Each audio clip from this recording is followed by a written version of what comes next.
Toda semana nós conversamos sobre trajetórias e conversas de vida e, eventualmente, queremos contribuir com você neste canal público, de questões públicas, portanto coletivas, com um mundo melhor, para que você possa, no mínimo, refletir sobre o mundo ao seu redor, os seus projetos e, através da escolha de vida dos nossos candidatos e suas trajetórias, poder organizar, eventualmente, o seu dia a dia ou repensar alguns conceitos, quem sabe. É claro. Olival Antônio Miziara. Obrigado por você ter vindo conversar com a gente. Eu agradeço. Você foi nascido em Bauru, mas radicado em Iacanga. Isso. Por uma questão... Isso, foi só por uma questão administrativa cartorária da época. Lá em Iacanga eu fui registrado, mas claro que minha mãe me deu a luz aqui em Bauru, porque aqui tinha já médico, hospital, centro, e lá era já um centro com hospitais e lá em Iacanga não tinha. Então eu tenho dupla cidadania. A família ficou radicada lá?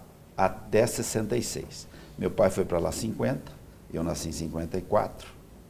De lá saímos em 66 e aqui estamos e morreremos. Você nadou no Tietê? Lá no Ribeirão Claro. Do Ribeirão Claro era e depois dele. Era um afluente. Sim. Ribeirão Claro e o Rio Tietê, lá em Iacanga. Foi na prainha já? Na prainha, não existia prainha, existia o Ribeirão Claro. O que existe lá hoje, que ele foi alargado por causa da barragem da CESP, na ponte que vai, da estrada que vai a Ibitinga. Sim. Então, claro que encheu o Ribeirão Claro e virou a prainha de Iacanga. Mas no meu tempo só tinha o rio, o Ribeirão Claro. Por isso é que as pessoas não sabem identificar a diferença entre a prainha e o Ribeirão Claro. E o Ribeirão Claro. Lá em Iacanga eu deixei muitos amigos. Iacanga tem gente muito boa. Nossa, tenho muita saudade das pessoas lá. Não era uma cidade boa, mas era uma cidade agradável, porque era uma cidade pequena. Eu peguei rua de terra. Eu vi fazendo lá passar o sistema de esgoto, porque na minha casa tinha água de poço. Essa ideia de pegar água de poço, sentar ao final da tarde para a cadeira na calçada para conversar com o vizinho, é uma coisa que você aprecia? É saudosa demais, que a vida era bem mais tranquila, né? Aqui em Bauru também, em 66, e alguns anos para frente, também havia isso. Lá em Iacanga é menor, uma cidade menor, muito boa, muito gostosa, uma cidade para criança, né? Então brincava na rua, então era moleque de rua. E isso não sai mais da minha história e da minha memória. Deixei grandes amigos lá. Um deles já faleceu, o maior que eu tive lá. E palmeirense, nós dois brigávamos, eu corintiano, ele palmeirense, e o Palmeiras batia no Corinthians, toda mão, academia, Ademir da Guia, aquele timaço. Um grande amigo, o pai dele, grande pessoa, amigo do meu pai, sócios e amigos. Impressionante. Você cresceu, nasceu, brotou e se desenvolveu no ambiente de um escritório de advocacia? No ambiente. Eu vi meu pai formado, meu pai formou na segunda turma da IT, em 59. Eu já tinha 5 anos. Então eu vi meu pai vir à noite a Bauru, estudar e voltar, porque ele era contador lá em Iacanga, do escritório de contabilidade. Aí já estava lá quando foi criada a IT aqui em Bauru em 55. A primeira turma da IT formou em 58. Meu pai entrou aqui em 56, formou em 59. Foi a segunda turma, doutor Elcio e outros grandes advogados e juízes que havia. E eu vi meu pai começar a advogar, porque eu tinha 5 anos, eu lembro perfeitamente. Então já vim nesse meio de escritório desde os 5 anos de idade, quando meu pai se formou. Em 60 a contabilidade virou escritório de advocacia, e lá em Iacanga meu pai era contador, advogado, meia esquerda, capitão do time, maçom, amigo, jogador de baralho, e na cidade, conselheiro, foi vereador, só não foi prefeito porque havia os amigos que queriam ser, então ele respeitava essa vontade muito grande dos amigos quererem ser, porque senão ele podia ter sido prefeito lá. Não foi presidente da Câmara também porque não quis, mas era conselheiro na Câmara, o secretário do presidente. E tinha até umas passagens engraçadas, ele conta que tinha eu não vou dizer nomes, ele conta que tinha um presidente da Câmara que não escutava bem, e ele ficava ao lado. E aí quando os vereadores estavam discursando, o presidente da Câmara, doutor Miziara, o que ele está falando? Ele falou, besteira, presidente, besteira. Então, ele não está perdendo nada. E contava. E era muito eloquente. E havia vereadores eloquentes. Pessoal, fosse letrado ou não, defendia bem a causa política. E ele sempre falou, ele falou de um deles, Bianconcini, deixa eu ver, Maurílio Bianconcini, talvez seja, que, sempre amigo, mas adversário político, falou, o debate era caloroso, às vezes áspero, mas sempre amigos, sempre com respeito, sempre com ética, sempre houve muita ética. E meu pai era na Câmara o advogado, ele era o formado, digamos assim. Então as pessoas podiam não ser formadas, mas tinham sabedoria, tinham conhecimento. O sujeito era de um sítio, era de uma fazenda, era um comerciante, ele tinha sabedoria. Então a disputa era acirrada. Não é porque eu sou advogado que eu meto o dedo na cara, quem manda sou eu, não. Ele falava, o pessoal debatia e bem, porque tinha sabedoria, conhecimento da causa. E isso, claro, que ensejava aquele debate caloroso. Eu vi isso na Câmara em Acanga. Eu vi a apuração de eleição na Câmara, subindo no vitrô da Câmara. Lival, você foi convidado várias vezes para ingressar na vida pública, não aceitou por quê? Olha, recentemente, o nosso prefeito, Gazeta, que foi apoiado por nós, porque eu estava na eleição, estou até hoje junto com o Segalão, nosso vereador Segala, meu amigo, e foi o apoio do DEM ao prefeito. O prefeito ganhou. E ele me convidou, a pedido do DEM, por força do DEM e do Segalão, para ser o secretário dos Negócios Jurídicos, nesse mandato dele. Eu estive por isso para entrar. Mas uma bela noite eu não dormi. Me incomodava. Um incômodo íntimo. Nada contra ninguém. Eu chamei o prefeito e falei, eu não vou sair do meu escritório. Prefeito, desculpe. Até eu indiquei o Toninho Garmes. Falei, ó, depois de pôr a ele, que ele estava resolvendo o staff dele. Claro. A minha irmã já estava, inclusive, convidada, a Isabel, que é a secretária da Educação. Sim. Já estava convidada. Eu estava aceitando. O Segalão até viajou na certeza que eu seria. Mas aquilo me tirou o sono. Não é de ir à prefeitura, é de sair do escritório. Eu não consegui sair do escritório. Por isso que eu digo sempre, eu vou sair do escritório no caixão. Eu vou trabalhar o resto da vida mais 90 dias. Nelson, eu não consegui sair do escritório. E não fui à prefeitura. Não foi por nenhuma outra razão, a não ser íntima. Eu não estava passando bem mais. Eu deixar tudo que eu construí, que meu pai construiu, que meu filho está continuando, que meu filho tem um outro escritório também, atende no meu e tem um escritório popular aqui no centro. Ele foi buscar essa causa também. Sim. Não é só o nosso escritório, o tradicional, que atende empresas e boas causas, causas de alto valor nutritivo, como eu digo sempre. Mas tem a pequena causa, esse público tem que ser atendido, tem que buscar esse público na pequena causa. Então, como eu entrei, eu fui ao escritório com 17 anos, 17 para 18 que eu era boy, office boy, playboy, eu atendia telefone, fazia cobrança, ia ao banco. Eu vim nessa vida e depois ingressei na faculdade e já virei estagiário e já comecei a peticionar, eu não consegui sair mais do escritório. Mesmo quando eu lecionei na faculdade, que eu lecionei prática de processo civil, que é a parte prática do processo e não a parte doutrinária e teórica, é trabalhar com o Código de Processo Civil, ensinar a moçada a fazer petição, fazer contestação e etc. Mas eu saía pouco do escritório, porque eu ia lecionar aos sábados. A minha aula, felizmente, era aos sábados. Então eu não perdia a minha sequência, o meu trabalho na semana, o meu trabalho de escritório. Então, você perguntou, por que você já foi convidado? Já fui convidado para ingressar na vida pública pelo senhor Ibrahim Tobias, quando era o PDS. Ele era presidente do PDS. E eu estava assessorando, apoiando ele, depois o Cássio Carvalho, na CIB. Essa assessoria jurídica, que é uma assessoria gratuita. Fui lá para ajudar.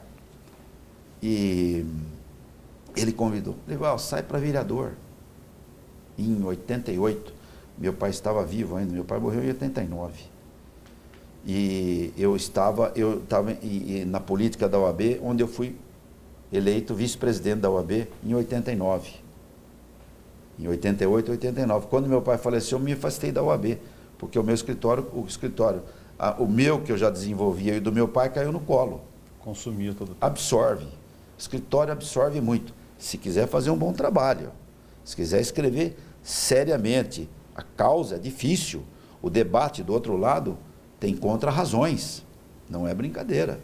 Esse jogo de xadrez, você mover a peça certa. Um recorte. Desde então, eu fui convidado. Ensaiei uma vez, mas nunca fui adiante. E, rematando, recentemente o prefeito me convidou e eu já disse, não consegui deixar o escritório. Não consegui. É muito difícil ser empresário no Brasil? É muito difícil. Do ponto de vista do direito, inclusive? Do ponto de vista do direito. O empresário no Brasil, ele gera riqueza. Quem gera riqueza é o empresário. Seja ele do micro ao macro, ele gera riqueza. Mas eu percebo, há muito massacre em cima do empresário. E ele tinha que ser mais estimulado, menos combatido, de todas as formas. E não estou criticando aqui a ação trabalhista ou ação disso ou daquilo, não. Mas ele gera riqueza, ele gera emprego. Não é o poder público que gera emprego. O poder público não gera riqueza. Ele gere os ativos públicos. Ele gerencia. Ele tem todo esse patrimônio público nacional que ele tem que cuidar, porque isso é do povo. Quem gera dinheiro para isso é o empresário. E veja, eu sou muito a favor da indústria. Muito. Eu gostaria que Bauru tivesse mais vocação para a indústria. Bauru e região.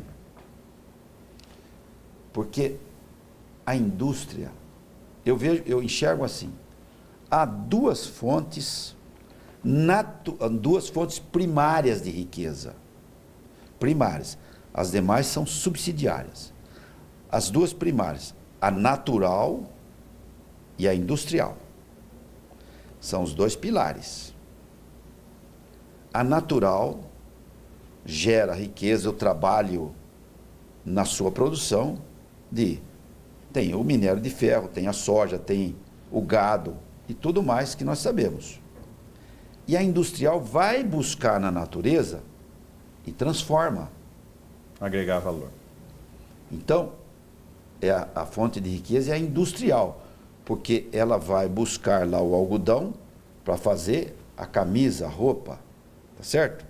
E quem trabalhou o algodão? Foi o que está na terra. Então o algodão vem da natureza, não vem? Que foi trabalhado por quem está na terra. Então é uma fonte, ele trabalha e ganha com aquilo, gera com aquilo. A empresa, a indústria vai lá buscar, do aço ao automóvel, ao jato, ao avião, tudo que você olhar aqui veio da indústria. Se não fosse a indústria, desculpe, vou falar com toda a franqueza de sempre, nós estaríamos pelados sentados na terra. O que nessa sala existe que não veio da indústria? É só observar. Aqui. Isso aqui. Tudo vem da indústria. Essa fonte primária de riqueza, essas duas fontes, a partir delas é que vem as fontes subsidiárias de riqueza. Aí vai para o comércio, que gera emprego. Aí vai para os serviços, que gera emprego. e assim sucessivamente. Então, eu gero riqueza, mas eu só vou gerá-la se a indústria fizer a sua parte para eu ter o que eu tenho. Ora, rematando, se não fosse a indústria, eu não teria livro para ter estudado. O livro veio da onde? Da indústria. O papel veio da onde? Da natureza, que foi para a indústria. Estaríamos sentados nas escadas gregas, sob as aulas de Sócrates e Platão? Hã? Era assim, não era? A indústria, como é que o médico trabalha sem a indústria? Como é que ele se formou sem a indústria? A indústria da construção civil. Os tijolos são fabricados. Vem da onde? Vem do barro. Tá certo?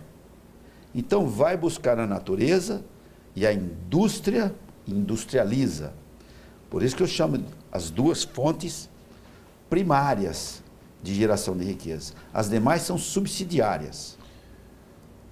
Lembra, sempre quando estudamos, ouvíamos lá, o Brasil, exportador de café, no século XIX, 60% da exportação nacional do café aos países industrializados.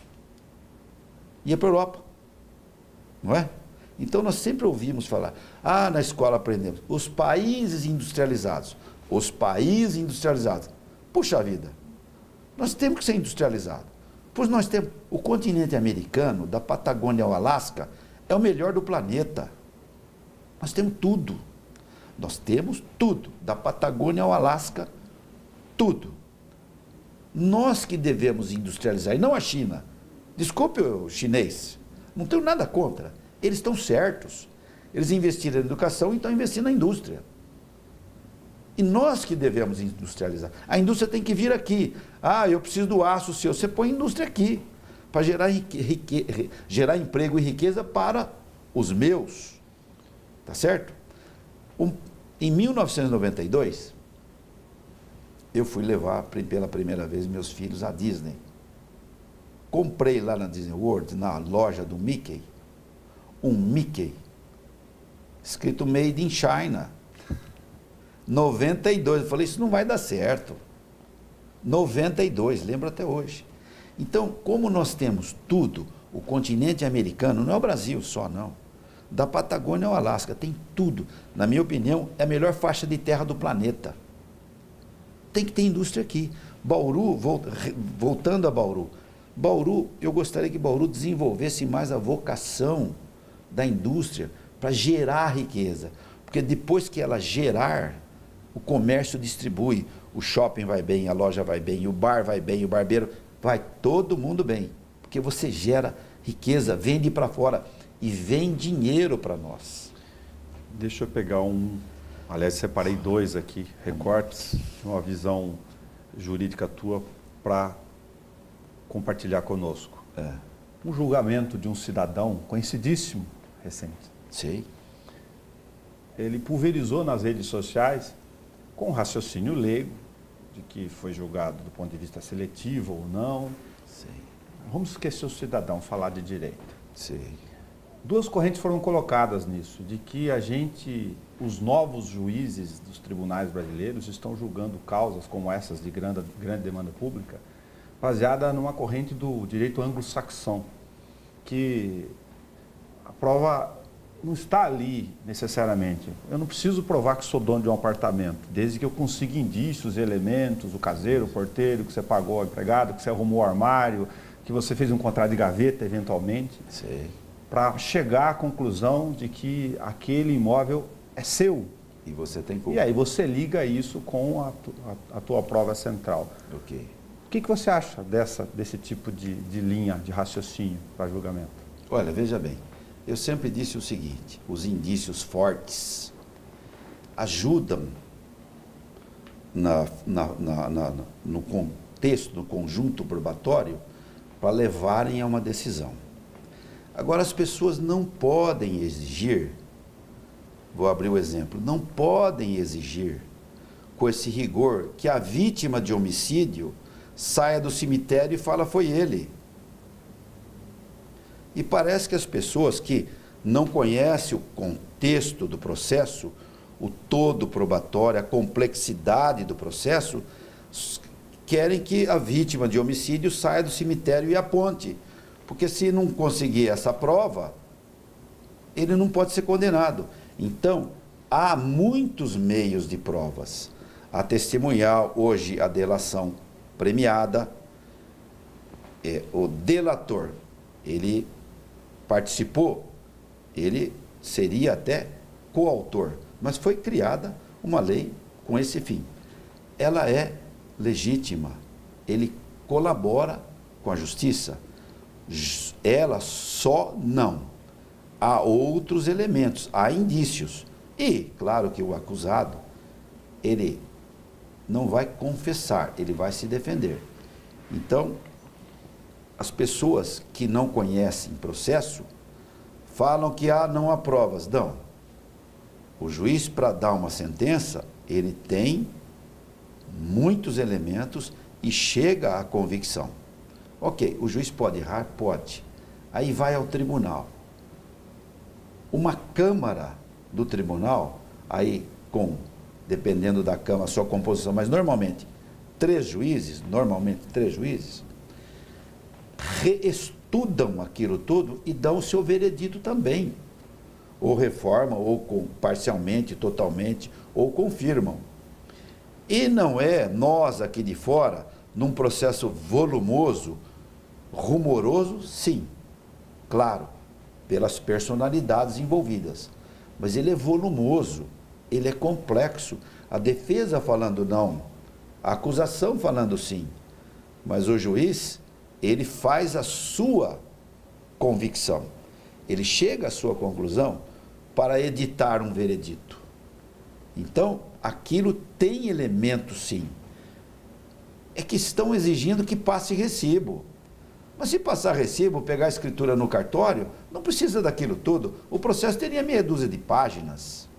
Então eles querem recibo, eles querem a escritura registrada, e isso não é exigível em absoluto, como prova única e absoluta. Não, os indícios, as informações, todo meio de prova em torno disso, ele deve ser considerado. E o processo é muito sério, Nelson. O processo não ele é uma peça científica. Todo processo é uma peça científica, onde há o requerente, o requerido, o argumento, o contra-argumento ou as contra-razões, a produção de provas de todos os lados. Agora vai uma testemunha, o sujeito chega uma testemunha e fala, eu vi o senhor em tal lugar assim, assim, outra vem e fala, como é que é isso? Isso começa a ter credibilidade. Eu estou negando, mas há muitos afirmando. Eu vi o sujeito sair de uma casa e no dia seguinte vê-se que lá houve um homicídio. Ora, fui eu que não estou lá? O vizinho viu, saiu fulano de lá. No outro dia tem lá uma pessoa que foi assassinada. Quem foi? Ninguém viu o sujeito puxar o gatilho ou enfiar a faca. Mas isso tudo induz a um princípio de provas que depois haverá uma investigação, em maioria dos casos, científica. Isso que é. Mas não se pode exigir só o recibo. Um outro recorte do ponto de vista empresarial agora. A figura do compliance e governança pode virar uma moeda a ponto de valer institucionalmente, do ponto de vista dos negócios empresariais, algo com valor de mercado institucional, ou é uma bobagem essa discussão? Não vejo dessa forma a cláusula de compliance, não. Não vejo, não. A cláusula de compliance, ela é válida, ela é trabalhada, mas virar uma moeda, você quer dizer? É uma simbologia em relação à questão das relações de segurança por causa das grandes empresas, das grandes corporações brasileiras estarem nesse ambiente de discussão de como eu faço relações corporativas internas com segurança para as minhas relações com o poder público, com os negócios serem, aspas, protegidas. Sei. Se alguém... A questão, essa questão, ela vai muito, muito de caso a caso. Ela não é genérica dessa forma. Mas, havendo a cláusula de compliance no contrato, nas negociações, é claro que ela tem o seu peso, mas ela não pode ser discutida ou debatida genericamente, porque ela vai muito de caso a caso. Por exemplo, na matéria do meio ambiente, ela tem um enfoque. Nas negociações empresariais, como você disse, ela tem outro enfoque. Então, ela vai muito de matéria a matéria, de caso a caso. Depende do conteúdo. Depende do conteúdo, é claro. Depende do que está se fazendo. Você fez um comentário aqui conosco, fora do ar, sobre a reforma do sistema, a reforma penal brasileira, né, e lembrou como o código foi colocado à época, e como ele, se eu entendi direito, e como ele trouxe um rasgo do ponto de vista das relações de divisor de águas naquele instante do momento histórico. Sim. A gente vive um outro aqui de efervescência. Você falou de uma hierarquia multiplicada por 3. Tenta pelo menos passar o conceito para a gente. Então, veja bem, o Código Civil, o primeiro Código Civil brasileiro, foi editado em 1916. E ele foi reformado, está em vigor já desde 2002, 2003, o Código Civil que está em vigor hoje, que é o atual Código Civil. O Código Penal em 1940. Quando foram, então foquemos, você está perguntando bem o foco do Código Penal. Isso. Ele foi editado em 1940, ele veio, claro que ele é editado pelo Legislativo, pelo Congresso, mas ele veio determinando isso. Está lá, do artigo 1º ao último do Código Penal, passando pelo homicídio, passando pelos crimes,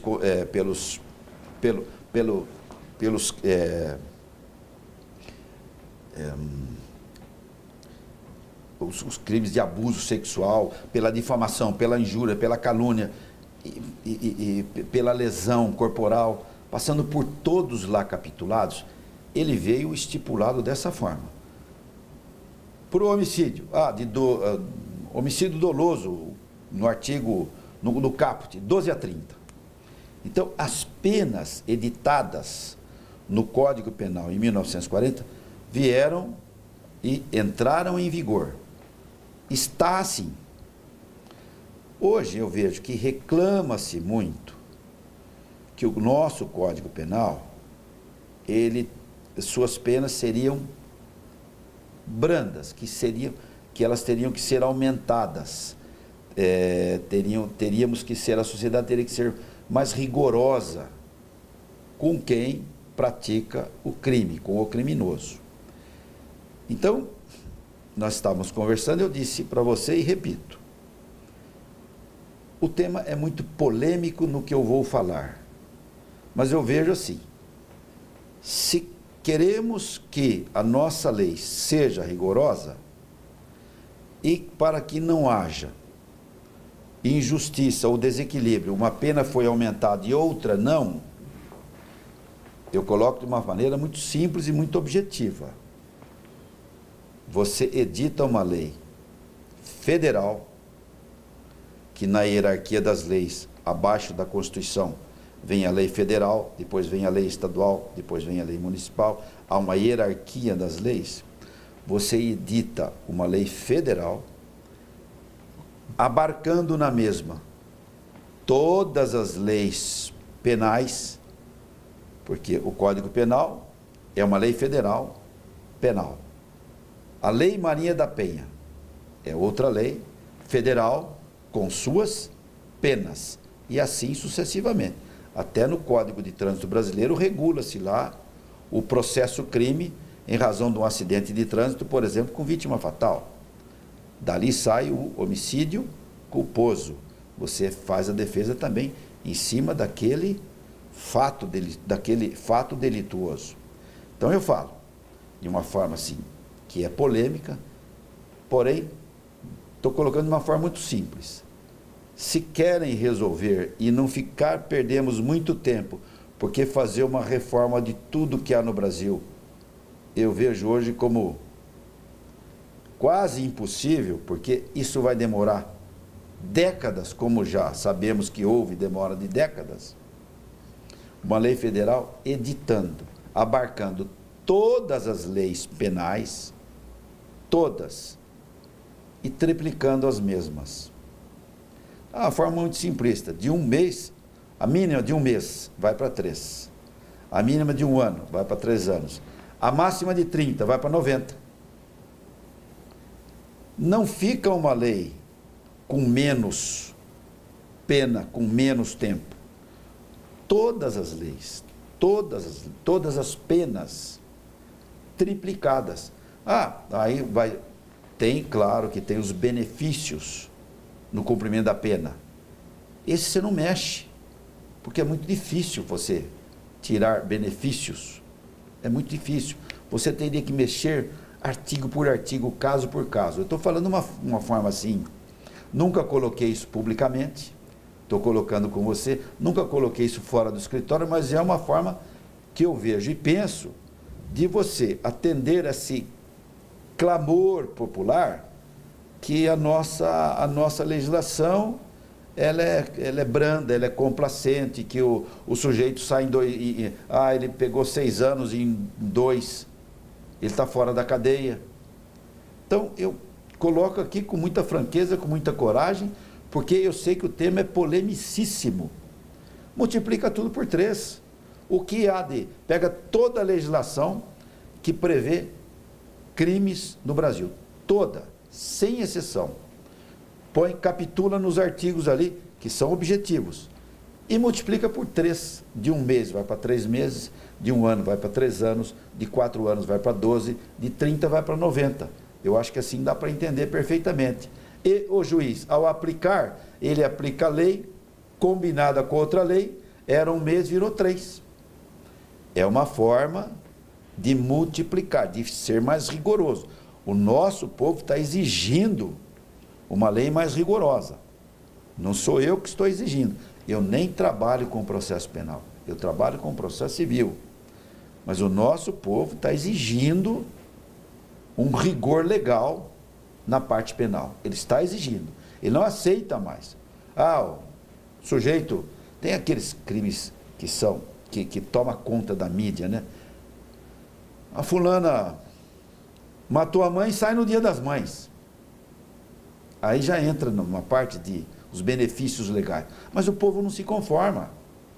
O sujeito não tem filho e sai no Dia das Crianças.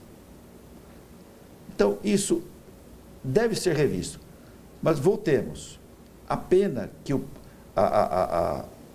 rigor da lei que o povo quer é quase que chegar à perpétua. Eu sou contra a pena de morte. Já digo já. Eu acho que o Estado não pode matar. Por mim. Não pode. Se eu fosse vítima de um crime bárbaro.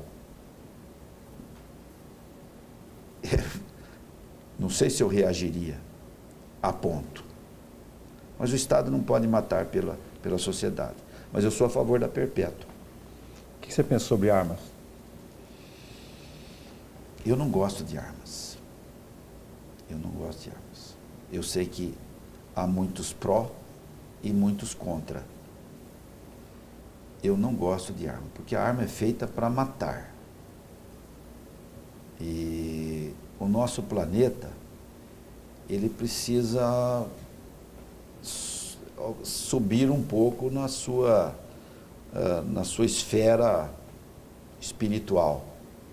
Nosso planeta sempre foi e está muito hostil.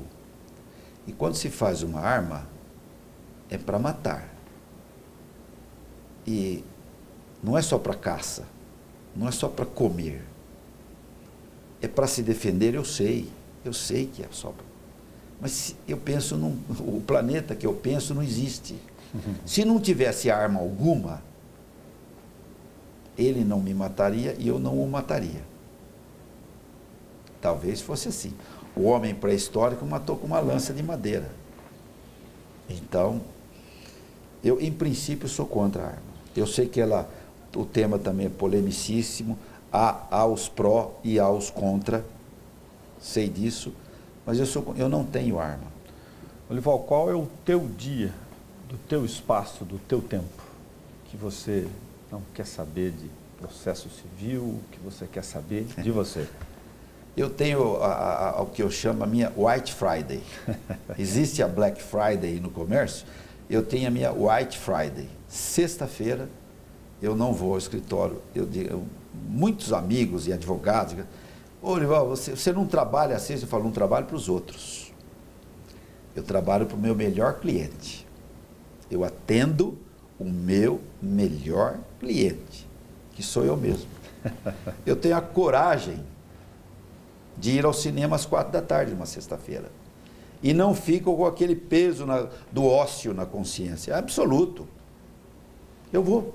Simplesmente eu vou. Eu vou, acordo tarde, se eu puder, se eu conseguir, eu acordo tarde, eu não almoço. Se eu quiser tomar um chopp, eu tomo. Se eu quiser ir ao cinema, eu vou com a minha esposa, com algum amigo. Você quer me fazer companhia? Eu não estou fazendo nada. Vamos fazer nada junto? Vamos fazer nada junto? Então, eu tenho essa minha White Friday. Eu vou. Eu posso ir ao sábado no escritório. Eu posso, domingo, ir ao escritório. Mas na sexta eu não vou. Domênico De Masi escreveu que o ócio produtivo é essencial para a criatividade. Sim? Para rejuvenescer mentalmente. Eu tenho experiência e absoluta certeza disso. Ele está corretíssimo. Recarrega. Porque eu venho eu trabalho militarmente, eu ponho minha farda, essa é minha farda, militarmente, de segunda às 6 da manhã, a quinta às 4 da tarde. 4h30/5, já podendo militarmente. Eu falo para minha mulher, eu saio de segunda, volto quinta. Sexta porque recarrega a bateria, realmente, é verdade. Podendo, eu falo para colegas, é claro que quem tem vínculo empregatício, etc. e tal, tem que cumprir esses horários, essa regra, porque a vida é assim, ela exige disciplina e método. Sim. Mas eu sou profissional liberal.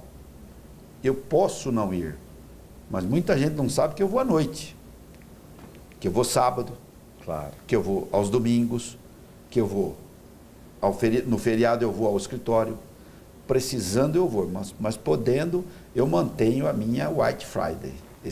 Aí é o meu relax, digamos, eu trabalho para o meu melhor cliente. Quando está fora do ar, é que ele nos trouxe um acróstico, nós estamos gravando, porque depois fica o tempo fora do tempo aqui, quando está no ar, no dia 8 de março, Dia da Mulher. Você gosta de escrever? Dia Internacional. Eu escrevi o acróstico Tu és mulher, que aliás o Jornal Cidade publicou, o Jabor, grande amigo, sempre me atende na publicação desses acrósticos.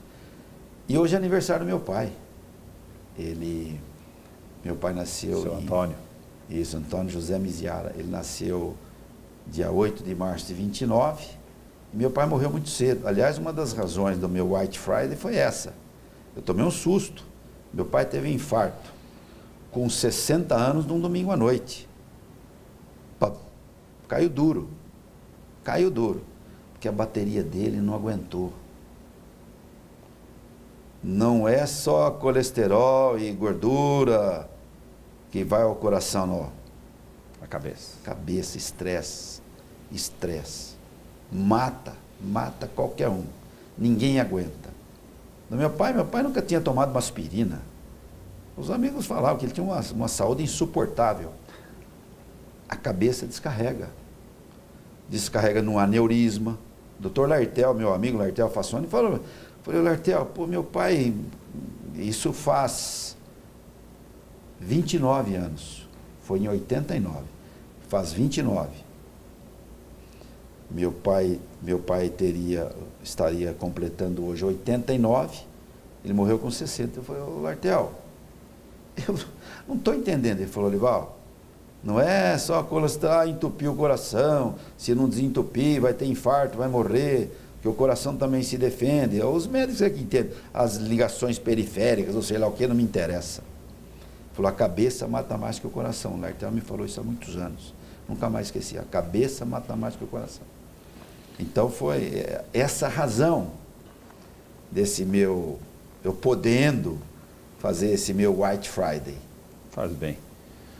Orival Antônio Biziara, obrigado por recortar essas trajetórias de vida e contribuir conosco, mas fique à vontade. Eu trouxe até aqui para você um assunto que nós participamos. Isso aqui foi editado pelo Senado Federal. Eu tenho esse Operação Mãos Limpas. Você lembra disso? Operação Mãos Limpas? Senador Pedro Simon? Isso. Daqui saiu a lei da responsabilidade fiscal, que é de 2000. A lei 101. 101, bem lembrado. Eu não decoro artigo nenhum, eu leio. Você é jornalista. Você tem essa grande facilidade que eu invejo. Eu faço questão de não decorar, porque tudo que eu vou fazer e trabalhar, eu leio.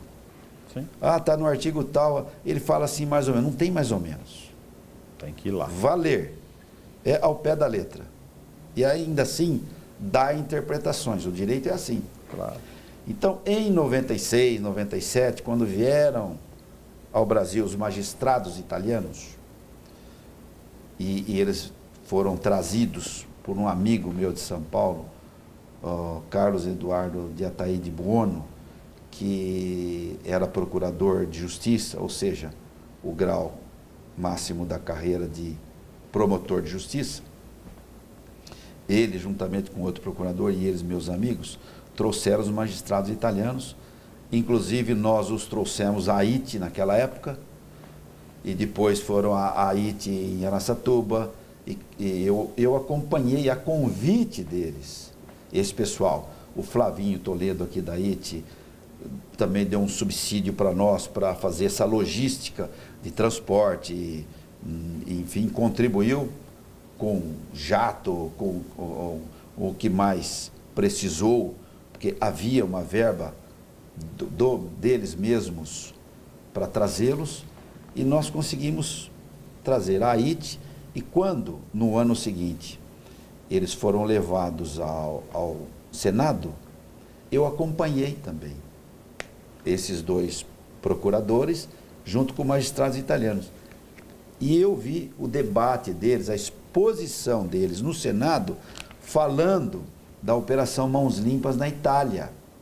E o Senado estava trabalhando essa lei da responsabilidade fiscal, que foi editada, que entrou em vigor em 2000, que nasceu disso aqui, porque na Itália eles foram ao Senado contar o que eles fizeram na Itália. E nós fomos recebidos lá pelo senador Pedro Simon, pelo Bernardo Cabral e pelo outro que estava à mesa, era o Roberto Requião, que era senador também. E alguns outros. E lá ficamos, fomos ao Senado, fomos ao Supremo Tribunal Federal, conversar com o ministro José Celso de Mello, que era o vice-presidente, que assumiria, como assumiu, a presidência, acho que foi em 98, o ministro José Celso de Mello. Ele é um abnegado, um idealista.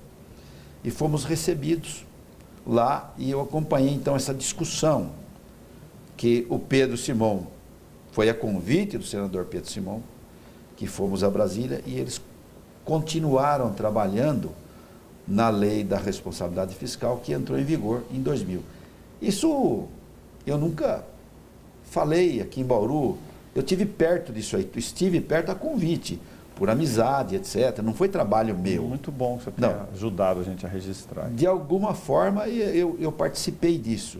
E essa lei foi muito importante, porque tudo que está acontecendo hoje nasceu lá, nas responsabilidades fiscais dos... Foi precursora dessa lei. Exatamente. Essa farra que você fazia com recurso público sem regra nenhuma. Então nasceu disso aqui, do Operação Mãos Limpas. E lá estivemos, audiência pública com magistrados italianos, professor Pagliaro, Pier Camillo e outros que estão aqui citados, que eu não lembro bem o nome decor, mas eles que estiveram aqui.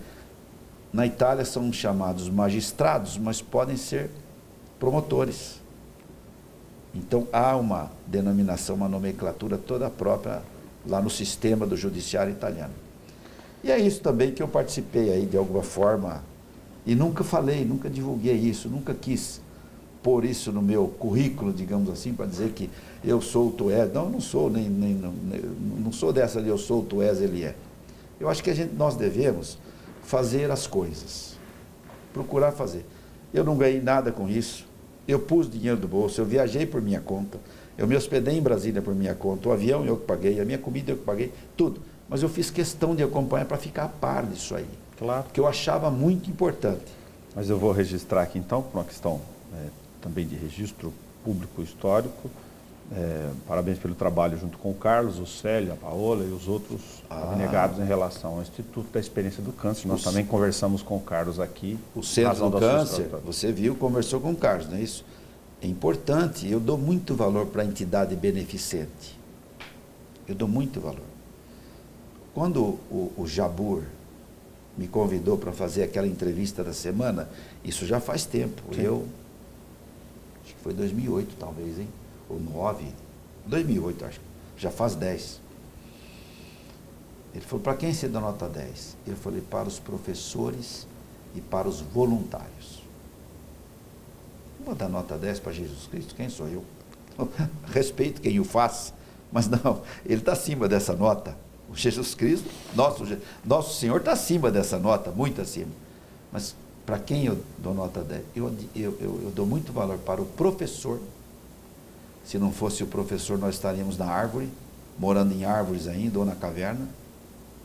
Para o professor e para o voluntariado. É por isso que eu participo de entidades beneficentes, de alguma forma, e agora mais de dentro, mais uma participação mais próxima, ainda não tenho muito tempo para isso. O Carlos se dedica bastante, o Carlos Braga, nosso sócio, né, do Centro de Apoio às Pessoas com Câncer de Bauru, que recebemos a moção aí, aqui na Câmara, segunda-feira, né? Estivemos aí.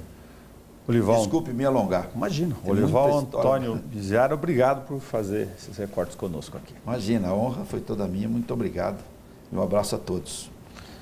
Obrigado, você acompanha este e os outros Câmara Livres integralmente na internet, no YouTube, na página da TV. É só digitar TV Câmara Bauru, clicar em vídeos para você assistir a hora que você quiser. Até o nosso próximo encontro.